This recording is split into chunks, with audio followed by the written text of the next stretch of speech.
Welcome students, বাহিনী নির্মলে তোমাদের প্রত্যেককে অভিনন্দন জানাই। তো আমরা ট্যাক্সোনমির বিভিন্ন বিষয় নিয়ে আলোচনা করছিলাম।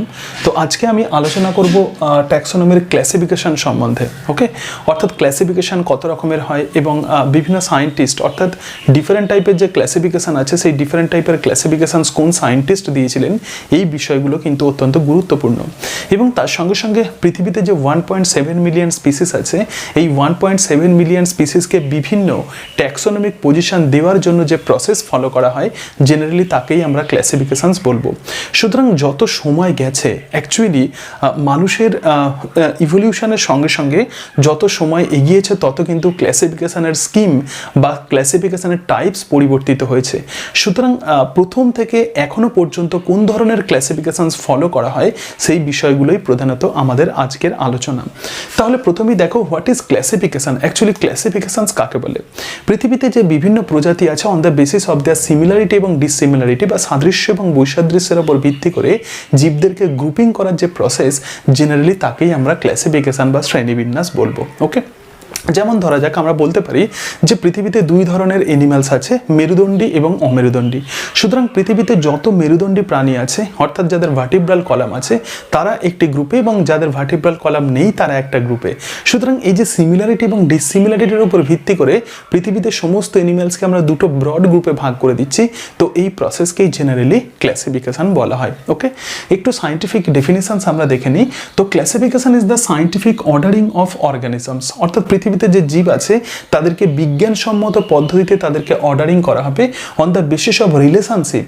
সুতরাং তাদের মধ্যে যে সম্পর্ক তার উপর ভিত্তি করে জীবদেরকে গ্রুপিং করা এবং তার সঙ্গে সঙ্গে finally placing the groups in to the taxonomic hierarchy, অর্থাৎ এর সাথে সাথে তাদেরকে ট্যাক্সোনমিক হায়ারার্কিতে বিভিন্ন গ্রুপে তাদেরকে প্লেসমেন্ট করা, এই টোটাল প্রসেসকেই আমরা ক্লাসিফিকেশন বলবো। যেমন মানুষের ক্ষেত্রে আমরা যদি বলি, তো মানুষের ক্ষেত্রে যখন আমরা ক্লাসিফিকেশন করতে যাব তখন কিন্তু তার সিস্টেমেটিক পজিশনসকেও আমাদেরকে বুঝতে হবে, অর্থাৎ phylum chordata, subphylum vertebrata, class mammalia. সুতরাং এই যে ট্যাক্সোনমিক গ্রুপে বা বিভিন্ন ডিফারেন্ট ট্যাক্সোনমিক্যাল হায়ারার্কির ডিফারেন্ট ক্যাটাগরিতে তাদেরকে প্লেসমেন্ট করা, তো কোনো একটি পার্টিকুলার স্পিসিসকে এই টোটাল ওভারঅল বিষয় কিন্তু আমরা ক্লাসিফিকেশন বুঝবো। ওকে, এবার দেখো অ্যান্ড্রু সাজডেন কি বলছেন 1984 সালে, naming of species and grouping into family, genus etcetera, অর্থাৎ কোনো প্রজাতির নাম করা।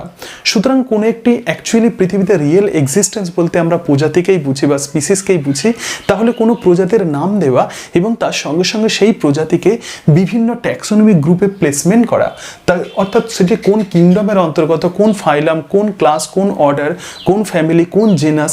সুতরাং এই যে টোটাল অ্যাকচুয়াল যে প্রসেস, এই যে টোটাল যে প্রসিডিওর, তো এই টোটাল প্রসিডিওরকেই আমরা প্রধানত ক্লাসিফিকেশন বলবো। তো এই কথা বলছেন বিজ্ঞানী অ্যান্ড্রু সাজডেন। তাহলে ক্লাসিফিকেশন সম্বন্ধে আমাদের একটা বেসিক আইডিয়া হয়ে গেল। তো ক্লাসিফিকেশনসের ডেফিনেশন কি এবং তার সঙ্গে সঙ্গে ক্লাসিফিকেশনস কাকে বলবো। এবার দেখো classification as old as human itself. তাহলে মানুষ যতদিন থেকে আছে ততদিন থেকে কিন্তু মানুষ চেষ্টা করে আসছে বিভিন্নভাবে জীবদেরকে বিভিন্ন রকম প্রসেসে তাদেরকে গ্রুপিং করা এবং চেঞ্জেস ইন ডিফারেন্ট টাইমস, এবং সময় গেছে তত কিন্তু ক্লাসিফিকেশনের স্কিম পরিবর্তিত হয়েছে। সুতরাং প্রথম দিকে তো অত জেনেটিক্সের অতটা উন্নতি হয়নি, সুতরাং সেই সময় এক রকমের ক্লাসিফিকেশন ফলো করা হতো। তারপরে ইভলিউশনের উন্নতি হলো, অর্থাৎ ইভলিউশন সম্বন্ধে মানুষ বুঝতে পারলো, তো তখন এক রকমের ক্লাসিফিকেশনের স্কিম একসময় ফলো করা হতো। তো সুতরাং চেঞ্জেস ইন ডিফারেন্ট টাইমস, অর্থাৎ যত সময় গেছে তত ক্লাসিফিকেশনের কিন্তু স্কিম পরিবর্তিত হয়েছে। তাহলে দেখো বিভিন্ন সময় অনুযায়ী কত রকমের ক্লাসিফিকেশনস আমরা প্রধানত করতে পারি, অর্থাৎ কত রকমের ক্লাসিফিকেশনস জেনারেলি এখনো পর্যন্ত হয়েছে সেটাই আমরা আলোচনা করব। এবং মনে রাখবে যে এক্সামিনেশন ভিউ পয়েন্টে তোমাদেরকে জানতে হবে যে ডিফারেন্ট টাইপের ক্লাসিফিকেশনসের ডেফিনেশন এবং তার সঙ্গে সঙ্গে এই ডিফারেন্ট টাইপের ক্লাসিফিকেশনস কোন বিজ্ঞানে দিয়েছেন। ওকে, তো প্রথমেই দেখো আমরা যেটা দেখবো সেটি হলো practical classification on the basis of utility to man. পৃথিবীতে বিভিন্ন জীব আছে এবং এই বিভিন্ন জীবকে মানুষ বিভিন্নভাবে ব্যবহার করে আসছে। সুতরাং কোন সমস্ত জীবগুলো ব্যবহৃত হয় সেটি একটি গ্রুপে থাকবে এবং কোন জীবগুলোকে মানুষ ব্যবহার করে না, ইউজ করে না, সেগুলো একটি গ্রুপে থাকবে। তাহলে এই ধরনের ক্লাসিফিকেশান প্র্যাকটিক্যাল ক্লাসিফিকেশান এবং মানুষ বহু প্রাচীনকাল থেকেই জানে যে কোন জীবগুলো তার ক্ষেত্রে বেনিফিশিয়াল হবে এবং কোনগুলো হার্মফুল হবে, বা কোনগুলোকে ইউজ করা যাবে এবং কোনগুলোকে ইউজ করা যাবে না। তো এই ধরনের যে ক্লাসিফিকেশান তাকেই আমরা বলবো প্র্যাকটিক্যাল ক্লাসিফিকেশান। ওকে, তাহলে এক্সাম্পলস দেখো কোন ধরনের অর্গানিজমস ইউজফুল বা আমরা ব্যবহার করতে পারি এবং কোনগুলো হার্মফুল। যেমন আমরা প্রত্যেকেই জানি যে আমরা ফিশ বা মাছকে আমরা বিভিন্নভাবে ইউজ করি আমাদের খাদ্য হিসাবে। এছাড়া ডিফারেন্ট টাইপের যে শস্য বা ক্রপ সেগুলো আমরা খাদ্য হিসাবে ব্যবহার করতে পারি।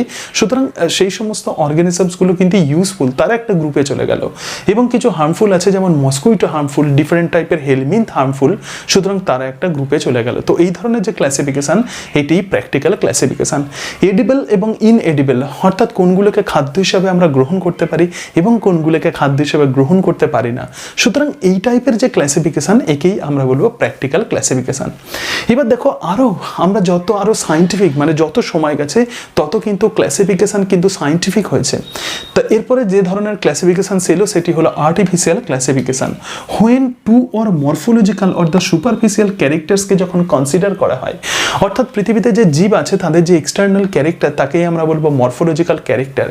যখন এই বহিরাগত ক্যারেক্টার দেখে দুই বা তার থেকে বেশি কিছু মরফোলজিক্যাল ক্যারেক্টার দেখে যখন আমরা কোনো জীবকে যখন ক্লাসিফাই করব তো তখনই তাকে আমরা আর্টিফিশিয়াল ক্লাসিফিকেশান বলবো।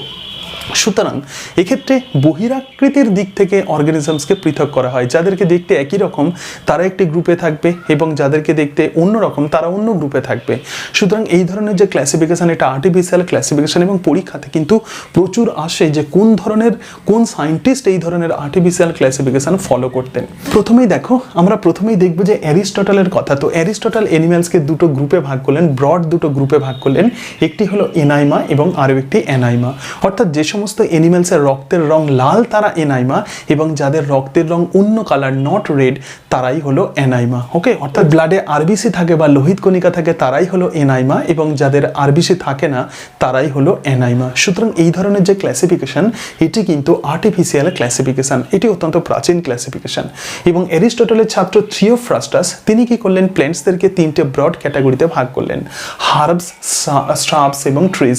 হার্বস মানে কি ছোট ছোট যে সমস্ত উদ্ভিদ যারা অত্যন্ত রসালো উদ্ভিদ, ছোট ছোট উদ্ভিদ যেগুলো, তো তাদেরকে আমরা হার্বস বলবো। তার থেকে একটু বড় যেগুলো সেগুলো শ্রাবস এবং বৃহৎ বড় যে সমস্ত উদ্ভিদগুলো তাদেরকে আমরা ট্রিজ বা বৃক্ষ বলবো। সুতরাং থিওফ্রাস্টাস প্ল্যান্টসদেরকে এরকম ভাবে ভাগ করলেন। তাহলে দেখো মরফোলজি দেখে অর্থাৎ যেগুলো ছোট সেগুলো হার্বস হয়ে গেল, যেগুলো তার থেকে বড় সেগুলো শ্রাবস হয়ে গেল এবং যেগুলো অনেক বড় সেগুলো ট্রিজ হয়ে গেল। সুতরাং এই যে মরফোলজি দেখে আমরা প্ল্যান্টসদেরকে ক্লাসিফিকেশন করছি, সুতরাং এই ধরনের ক্লাসিফিকেশন কিন্তু আর্টিফিশিয়াল ক্লাসিফিকেশন। এবং অত্যন্ত গুরুত্বপূর্ণ যেটা পরীক্ষাতে প্রচুর আসে সেটি হলো ক্যারোলাস লিনিয়াসের sexual system of classification. So this is an example of artificial classification. তাহলে ক্যারোলাস লিনিয়াসের যে সেক্সুয়াল সিস্টেম সেটি কিন্তু আর্টিফিশিয়াল ক্লাসিফিকেশনের অত্যন্ত গুরুত্বপূর্ণ একটি এক্সাম্পল। তো এক্ষেত্রে কি করা হয়, unrelated plant groups together according to the number of stamen in flower.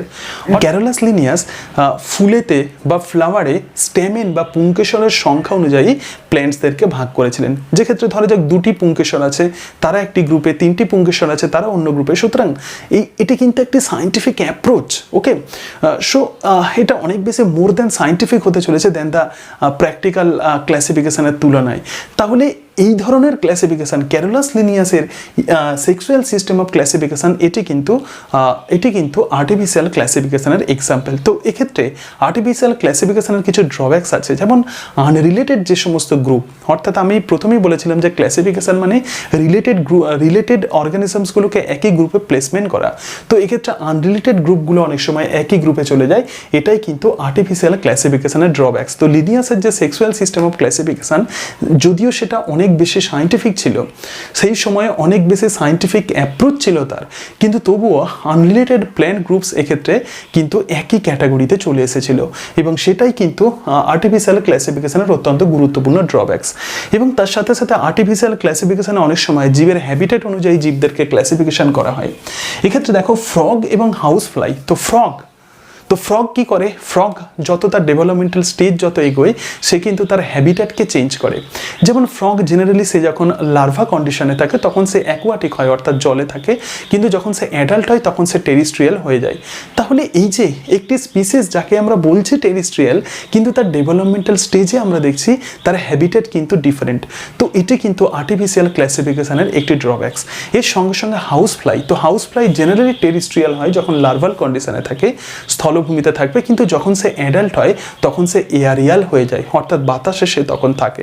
সুতরাং কোনো একটি পার্টিকুলার স্পিসিসকে যদি হ্যাবিটেটের উপর ভিত্তি করে, অর্থাৎ সে জলে থাকে বা সে অ্যাকোয়াটিক, নাকি সে স্থলভূমিতে থাকে, না সে টেরিস্ট্রিয়াল, নাকি সে এয়ারিয়াল বা এয়ারে থাকে, সুতরাং হ্যাবিটেট অনুযায়ীও কিন্তু আর্টিফিশিয়াল ক্লাসিফিকেশন করা যেতে পারে।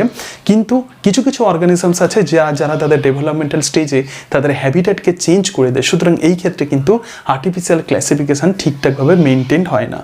তাহলে প্র্যাকটিক্যাল ক্লাসিফিকেশন যেমন অনেক বেশি আনসাইন্টিফিক, অতটা সাইন্টিফিক নয়, আর্টিফিশিয়াল ক্লাসিফিকেশন কিন্তু তুলনামূলকভাবে সাইন্টিফিক। ওকে, কারণ এক্ষেত্রে মরফোলজিক্যাল ক্যারেক্টার্স দেখা হচ্ছে, অর্থাৎ অনেক বেশি সাইন্টিফিক অ্যাপ্রোচ প্র্যাকটিক্যাল ক্লাসিফিকেশনের তুলনায় আর্টিফিশিয়াল ক্লাসিফিকেশনে আমরা দেখতে পাচ্ছি। এবং তার সাথে সাথে যত সময় এগিয়েছে কিন্তু মাত্র দুই বা কিছু কিছু বৈশিষ্ট্য দেখে কোনো অর্গানিজমসকে জেনারেলি ক্লাসিফাই করা পসিবল নয়। এবং সেই কারণের জন্য যত সময় এগিয়েছে তত, যেটা বলছিলাম, যে ক্লাসিফিকেশনের স্কিম কিন্তু তত পরিবর্তিত হয়েছে। তো এক্ষেত্রে দেখো ন্যাচারাল ক্লাসিফিকেশন, সুতরাং আর্টিফিশিয়াল ক্লাসিফিকেশনের পরেই যে সিস্টেম অফ ক্লাসিফিকেশন এলো সেটি হলো ন্যাচারাল সিস্টেম।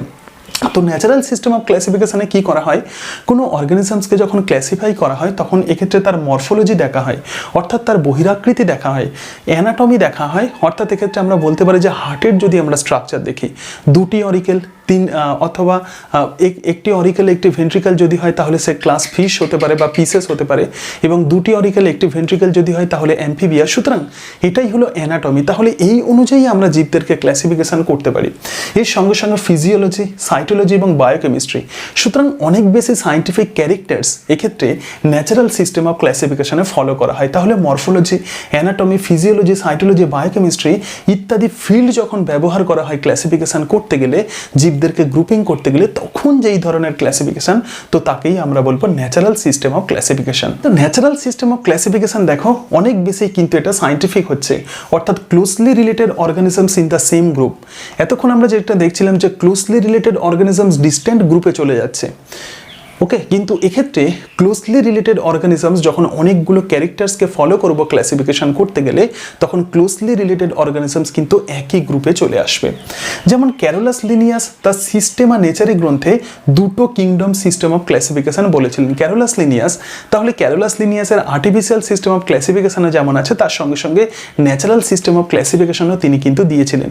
তিনি বলেছিলেন যে পৃথিবীতে যত অ্যানিমেলস আছে তাদেরকে তিনি দুটো কিংডমে ভাগ করেন, একটি প্ল্যান্ট কিংডম এবং আরও একটি অ্যানিম্যাল কিংডম। তাহলে ক্যারোলাস লিনিয়াসের এই যে two kingdom system of classification, this is an excellent example of natural system of classification. এর সাথে সাথে দেখো বেন্থাম এবং হুকারের যে ক্লাসিফিকেশন, সুতরাং ম্যাক্সিমাম ক্ষেত্রে এখনো পর্যন্ত বর্তমানে বেন্থাম আর হুকারের ক্লাসিফিকেশন প্ল্যান্টসের ক্লাসিফিকেশনের ক্ষেত্রে ফলো করা হয়, সুতরাং এটি কিন্তু অনেক বেশি সাইন্টিফিক। তাহলে ক্যারোলাস লিনিয়াসের two kingdom system of classification, Bentham আর হুকারের প্ল্যান্টের ক্লাসিফিকেশন, এগুলো কিন্তু সব ন্যাচারাল সিস্টেম অফ ক্লাসিফিকেশনের এক্সাম্পল। তো বেন্থাম আর হুকারের ক্লাসিফিকেশনকে আমরা দুটো গ্রুপে ভাগ করতে পারি, একটি মডার্ন ক্লাসিফিকেশন এবং আরও একটি ফাইলোজেনেটিক সিস্টেম। পরবর্তীকালে যখন ইভলিউশন হলো তখন ফাইলোজেনেটিক সিস্টেম অনেক বেশি অ্যাডভান্স হয়ে গেল, কিন্তু বেন্থাম আর হুকারের এই যে মডার্ন ক্লাসিফিকেশন, তাহলে বেন্থাম আর হুকারের modern classification natural system of ক্লাসিফিকেশনের এক্সাম্পল। তো modern classification extended Linnaeus classification, Linnaeus যে ক্লাসিফিকেশন দিয়েছিলেন সেটাকে অনেক বেশি মডিফাই করা হলো, মডিফাই করে যে ক্লাসিফিকেটরি স্কিম যেটাকে ইউজ করা হলো সেটাই হলো বেন্থাম আর হুকারের মডার্ন সিস্টেম অফ ক্লাসিফিকেশন। তো এক্ষেত্রে দেখো ডিফারেন্ট ট্যাক্সোনমিক ক্যাটাগরি এক্ষেত্রে ইউজ করা হয়, যেমন ক্লাস, যেমন অর্ডার, যেমন জিনাস, যেমন স্পিসিস, যেমন ভ্যারাইটি, এগুলো কিন্তু লিনিয়াস ব্যবহার করেছিলেন। ওকে, অর্থাৎ কোনো অর্গানিজমস অর্গানিজমসকে যে ডিফারেন্ট গ্রুপে আমরা যে প্লেস করা, সুতরাং কোনো অর্গানিজমসের সিস্টেমেটিক পজিশন জানার জন্য যে ফ্রেমওয়ার্ক তৈরি করা হয় তাকেই আমরা লিনিয়ার হায়ারার্কি বলবো। এবং লিনিয়ার হায়ারার্কির প্রত্যেকটা পিস, ইচ অ্যান্ড এভরি পিসকে আমরা ক্যাটাগরি বলবো। সুতরাং লিনিয়াস প্রথম ক্লাস, অর্ডার, জেনাস, স্পিসিস এবং ভ্যারাইটি এই কয়েকটা ক্যাটাগরির কথা বলেন। কিন্তু পরবর্তীকালে যখন বেন্থাম এবং হুকারের যখন লিনিয়াসের ক্লাসিফিকেশনকে তুলনামূলকভাবে তারা মডিফাই করতে চাইছেন, তো সেই সময় কি হয়, বিভিন্ন সায়েন্টিস্ট আরও কিছু ট্যাক্সোনমিক ক্যাটাগরি তারা অ্যাড করলেন এবং লিনিয়াসের থেকে কিছু ক্যাটাগরি তারা রিমুভ করে দিলেন। যেমন ভ্যারাইটিকে রিমুভ করে দিলেন, তো লিনিয়াস স্পিসিসের পরে ভ্যারাইটিকে ইউজ করেছিলেন। সুতরাং মডার্ন সিস্টেম অফ ক্লাসিফিকেশনে জেনারেলি স্পিসিস হলো লাস্ট, মানে মেন যদি আমরা ট্যাক্সোনমিক হায়ারার্কি দেখি, so this is the last category. Okay, সুতরাং ভ্যারাইটিকে এক্ষেত্রে বাদ দেওয়া হয় এবং ক্লাসের আগে ফাইলামকে রাখা হয় এবং অর্ডারের পরে ফ্যামিলিকে রাখা হয়। ওকে, তাহলে phylum, class, order, family, genus, species এই সমস্ত ট্যাক্সোনমিক ক্যাটাগরি ইউজ করে যে ক্লাসিফিকেশন করা হচ্ছে তাকেই আমরা ন্যাচারাল সিস্টেম অফ ক্লাসিফিকেশন বলবো। তাহলে ন্যাচারাল সিস্টেম অফ ক্লাসিফিকেশন অনেক অনেক বেশি সায়েন্টিফিক। মডার্ন ক্লাসিফিকেশনের সাথে সাথে আরও এক রকমের ক্লাসিফিকেশন ফলো করা হয়, সেটি হলো phylogenetic system, and this is the most advanced system of classification. তো ফাইলোজেনেটিক সিস্টেম অফ ক্লাসিফিকেশন যখন পড়বে তখন কিছু কিছু টার্ম সম্বন্ধেও কিন্তু তোমাদেরকে কনসেপ্ট রাখতে হবে। তাহলে দেখো, এক্ষেত্রে ফাইলোজেনেটিক সিস্টেম অফ ক্লাসিফিকেশনে ইভলিউশনের হিস্ট্রি এবং তার সঙ্গে সঙ্গে জেনেটিক ভেরিয়েশনসকে এক্ষেত্রে গুরুত্ব দেওয়া হয়। তাহলে মডার্ন বায়োলজিতে অত্যন্ত গুরুত্বপূর্ণ দুটো ফিল্ড, একটি হলো ইভলিউশন এবং আরও একটি জেনেটিক্স। সুতরাং এক্ষেত্রে ইভলিউশন এবং জেনেটিক্সকে কিন্তু অনেক অনেক বেশি গুরুত্ব দেওয়া শুরু হলো। যে ধরনের ক্লাসিফিকেশন এটা করা হলো সেটাই হলো ফাইলোজেনেটিক সিস্টেম। এবং এক্ষেত্রে দুটো টার্ম আমি ইউজ করেছি, দেখো, ফাইলোজেনেটিক ট্রি অর দ্য ক্ল্যাডোগ্রাম এবং আরও একটি টার্ম আছে, সেটি হলো ডেন্ড্রোগ্রাম। একটু দেখে নাও। তো graphical representation of the evolutionary relationship, this is known as the phylogenetic tree or the cladogram. অর্থাৎ পৃথিবীতে যে বিভিন্ন জীব আছে তাদের যে ইভলিউশনারি যে সম্পর্ক, তো সেটাকে যখন আমরা একটি গ্রাফের সাহায্যে যখন আমরা রিপ্রেজেন্ট করি, তো তখনই তাকে আমরা ফাইলোজেনেটিক ট্রি বা তখনই তাকে আমরা ক্ল্যাডোগ্রাম বলবো। ওকে, আবার পড়ছি, graphic representation of evolutionary relationship, পৃথিবীতে বিভিন্ন জীবের মধ্যে যে বিবর্তনগত সম্পর্ক সেগুলোকে যখন আমরা গ্রাফের সাহায্যে রিপ্রেজেন্ট করব তখনই তাকে আমরা ফাইলোজেনেটিক ট্রি বা ক্ল্যাডোগ্রাম বলবো। আর family tree based on numerical or phenetic taxonomy is known as the dendrogram. তো এক্ষেত্রে নিউমেরিক্যাল মানে কি, কিছু ক্যারেক্টার নিউমেরিক্স ব্যবহার করা হয়। যেমন ইনসেক্টের যখন আমরা ক্লাসিফিকেশন করব, ধরে দেখ যে সমস্ত ইনসেক্টের কোনো ডানা নেই তাদেরকে টেরাইগোটা বলা হয়, যাদের ডানা আছে তাদেরকে টেরাইগোটা বলবো। আবার ডানা আবার দুটি হতে পারে অথবা চারটি হতে পারে। সুতরাং এইরকমভাবে সংখ্যার উপর ভিত্তি করে যখন জীবদেরকে ক্লাসিফিকেশন করা হয়, তো সেই ফ্যামিলি ট্রিকেই আমরা বলবো ডেন্ড্রোগ্রাম। ওকে, বা একে আমরা ফেনেটিক ট্যাক্সোনমি বলবো। এবং phylogeny, this is a very important term বায়োলজিতে। তো ফাইলোজেনি মানে কি, কোনো একটি স্পিসিসের অ্যাকচুয়ালি বিবর্তনগত ইতিহাস, তো তাকেই আমরা ফাইলোজেনি বলবো। এবং ফাইলোজেনি এই শব্দটি প্রথম ব্যবহার করেছিলেন বিজ্ঞানী Lamarck. Okay, so phylogeny this term was used by Lamarck. এবং ল্যামার্ক প্রথম এটা বলেছিলেন, আগে লিনিয়াস যেটা ভাবতেন যে স্পিসিসের মনে হয় কোনো পরিবর্তন হয় না, স্পিসিস ইজ নট মিউটেবল। এবং তিনি থিওরি অফ স্পেশাল ক্রিয়েশনে ক্যারোলাস লিনিয়াস বিশ্বাস করতেন। এবং তিনি মনে করতেন যে পৃথিবীতে যে ডিফারেন্ট টাইপের স্পিসিস আছে, 1.7 মিলিয়ন স্পিসিস আছে, তো সেই 1.7 মিলিয়ন স্পিসিস একদম কোনো একটি সুপার ন্যাচারাল পাওয়ার সেই স্পিসিসকে তৈরি করেছে এবং সেটা এখনো পর্যন্ত কোনো রকম পরিবর্তন ছাড়াই পৃথিবীতে টিকে আছে। এটা লিনিয়াসের কনসেপ্ট ছিল এবং তিনি ছিলেন গ্রেট সায়েন্টিস্ট এবং সেই কারণের জন্য তার সেই কনসেপ্টকে সেই সময় মানা হতো। কিন্তু প্রথম বিজ্ঞানী ল্যামার্ক, যা ব্যাপটিস্ট মনেট দ্য ল্যামার্ক, যিনি ইউজ এবং ডিসইউজ এই থিওরি যিনি প্রবর্তন করেছিলেন, অর্থাৎ ব্যবহার এবং অব্যবহারের সূত্র এবং তার সঙ্গে সঙ্গে অর্জিত বৈশিষ্ট্যের বংশানুসরণ তত্ত্ব, তো সেই ল্যামার্ক কি বললেন, তিনি প্রথম ফাইলোজেনি এই শব্দটা ব্যবহার করেছিলেন এবং তিনি প্রথম বললেন যে স্পিসিস আর মিউটেবল, স্পিসিস কিন্তু চেঞ্জ হতে পারে। এবং সেটি কিন্তু ফাইলোজেনেটিক সিস্টেম অফ ক্লাসিফিকেশনে একটি বিশাল বড় ব্রেক থ্রু দিয়ে দিল। ওকে, তাহলে ফাইলোজেনেটিক সিস্টেম অফ ক্লাসিফিকেশনে ল্যামার্কের অবদান অত্যন্ত গুরুত্বপূর্ণ। এবং ফার্স্ট প্রপোজড বাই ইংলার এবং প্র্যান্টল। তোমাদের বলেছিলাম যে সায়েন্টিস্টের নাম কিন্তু মনে রাখতে হবে।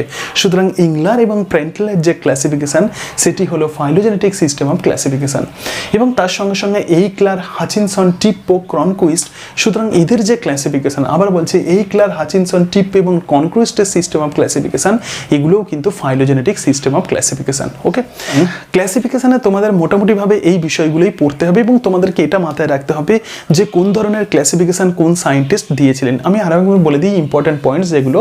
তো প্র্যাকটিক্যাল ক্লাসিফিকেশন কিন্তু অনেক বেশি প্রাচীন এবং আর্টিফিশিয়াল ক্লাসিফিকেশন তুলনামূলকভাবে তার থেকে অ্যাডভান্সড, এবং এক্ষেত্রে আর্টিফিশিয়াল ক্লাসিফিকেশনের কন্ট্রিবিউশন যে সায়েন্টিস্টের আছে অ্যারিস্টটল, থিওফ্রাস্টাস, তবে সব থেকে গুরুত্বপূর্ণ যেটা সেটি হলো লিনিয়াসের sexual system of classification. So this is an excellent example of artificial classification, অনেক সময় পরীক্ষাতে কিন্তু আসে। ওকে, এবং এর সাথে সাথে ন্যাচারাল সিস্টেম অফ ক্লাসিফিকেশন দেখো আবার ক্যারোলাস লিনিয়াসের two kingdom system of classification, সুতরাং এই জায়গাতে গুলিয়ে ফেলবে না। তাহলে ক্যারোলাস লিনিয়াসের sexual system of classification artificial classification এবং ক্যারোলাস লিনিয়াসের টু কিংডম সিস্টেম এটি কিন্তু ন্যাচারাল ক্লাসিফিকেশন। এর সঙ্গে সঙ্গে বেনথাম এবং হুকারের ক্লাসিফিকেশন যেটি বর্তমানে ফলো করা হয়, সুতরাং সেটি ন্যাচারাল সিস্টেম অফ ক্লাসিফিকেশন। এবং ফাইলোজেনেটিক সিস্টেম অফ ক্লাসিফিকেশন প্রথম দিয়েছিলেন বিজ্ঞানী এংলার এবং প্র্যান্টল, এবং তার আগে বিজ্ঞানী ল্যামার্ক ফাইলোজেনের শব্দটা ব্যবহার করেছিলেন এবং ইভলিউশন সম্বন্ধে তিনি একটি কনসেপ্ট দিয়ে দিয়েছিলেন। এছাড়া এইকলার, হাচিনসন, টিপ এবং ক্রনকুইস্টের সিস্টেম অফ ক্লাসিফিকেশন। এর সাথে সাথে দুটো টার্ম দেখে নেবে, একটি হলো ফাইলোজেনেটিক ট্রি অর দ্য ক্ল্যাডোগ্রাম এবং আরও একটি ডেন্ড্রোগ্রাম। ওকে, তাহলে আজকে এই পর্যন্তই। আশা করি তোমরা ক্লাসিফিকেশন খুব ভালোভাবে বুঝতে পেরেছো। তোমরা আমাকে বলবে যে কোন টপিকসগুলো তোমাদের সাথে আলোচনা করে নেবে, এবং দেখো আমি এমনভাবে এই নোটসগুলো আমি লিখে দিয়েছি যে জাস্ট তোমরা যদি ভিডিও পজ করে করে এই বিষয়গুলো তোমরা যদি লিখে নাও তাহলে তোমরা বুঝতে পারবে যে খুব দ্রুত তাহলে তোমাদের নোটস তৈরি হয়ে যাবে, এবং তার সঙ্গে সঙ্গে তোমরা বুঝতে পারবে যে কোন বিষয়গুলো ইম্পর্টেন্ট। এবং মনে রাখবে একটি কথা, যে পরীক্ষার 2-1 দিন আগে কিন্তু অত্যন্ত গুরুত্বপূর্ণ। যে কোনো পরীক্ষার মানে last 2 days is very very important. তুমি যত বেশি দেখতে পারবে তত কিন্তু তোমার কিন্তু কনফিডেন্স বাড়বে। তো সেই হিসাবে বলবো যে নোটস ছোট করে করো এবং তার সঙ্গে সঙ্গে ইম্পর্টেন্ট পয়েন্টসগুলো তোমরা লিখে রাখো, এবং যাতে পরীক্ষার আগের 2 দিনের কথা মাথায় রেখে তোমরা পড়তে পারো। সুতরাং আজকে তাহলে এই পর্যন্তই। তোমরা সবাই খুব ভালো থেকো। So thank you and that's it.